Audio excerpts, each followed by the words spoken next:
So there you go. That INEC is upbeat, and some say they're usually upbeat about these elections, but that's the spirit, I guess. I reckon, because I mean, yeah, you have to be positive that you give your best while you then go in there and do it. So, of course, INEC will expect all candidates there to comply with the laws, the rules, the regulation, and what is required of them. But the challenge of logistics, which we always have a thing or two about that. And you do remember that the INEC boss himself did say that these elections will be the first litmus test going into the general elections 2019, and that INEC is super ready. All right, let's hear from some who have been accredited observers to see what their thinking is about the election as well. Let's go over now to Mr. Nwankwo. He joins us from Awka. Good morning, and thank you for joining us today. So what can you tell us about the elections going to happen tomorrow? What have you seen so far?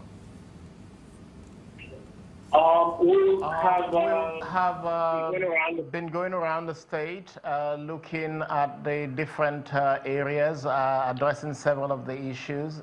Our initial concern, of course, was the report we received at the beginning of the week that the police entered INEC's offices in Awka on the information of a bomb in the premises. This turned out to be false. It was a hoax. Our concern has been expressed in the statement that we issued that the police needs to be at all times in consultation with INEC, take instructions from INEC. The police does not run an election. They need to take instructions from INEC and allow for the process to be credible.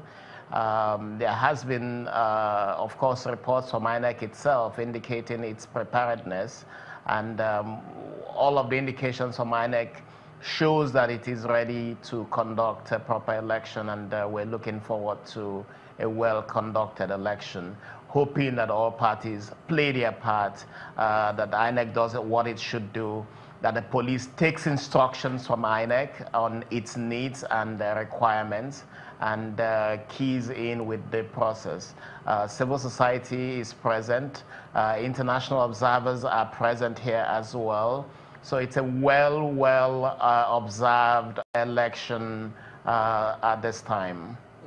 Could you speak a little further about the police taking instructions from INEC about its needs? Because it does suggest, correct me if I'm wrong, you may have seen some things going not just right previously. Is that why you raise a concern now? Well, like I said, we believe that an election process is best understood by the Independent National Electoral Commission. They have officials who are very well trained, who understand the process, who have been preparing for months and who have huge experience. And when they state a need, the police and every other stakeholder needs to join the queue and help them to organize a good election. Of course, we are keeping a close observation of INEC and hoping that they can deliver on the promises that they have made, and we will raise concerns where there are. But where it appears that there is a second party trying to join in administering the election, then we get worried. So that's why we make the point that the police needs to listen to INEC and not try to dictate to INEC on the elections, because that would be very worrying. We are very worried already about the redeployment of several police officers who have had experience with preparing for these elections with INEC, who have been trained. A lot of police officers have been moved around. The State Police Commissioner has been moved. The Deputy Commissioner of Police has been moved. We understand that divisional police officers have also been moved, and next in rank as well. So this is very worrying, because you are bringing in new people into the election environment who may not even understand the geography of the state, and who may not be in tandem with the preparations that have been made, and who may in fact be acting on new loyalties that may undermine the credibility of the election. So we believe that there is a need for the Interagency Committee on Election Security to work closely together and, of course, take instructions from INEC. you know, that action, we see it happen time and again. And we also keep wondering, look, the rationale behind some of those decisions. But you also have several meetings and consultations with security agencies, INEC officials. So when they say that it's to ensure that there's a neutral ground, no rigging, those reasons are not tenable to you, are they? No, they are not. We did have several meetings with the police, with the Inspector General of Police, with the Commissioner of Police, of course with INEC.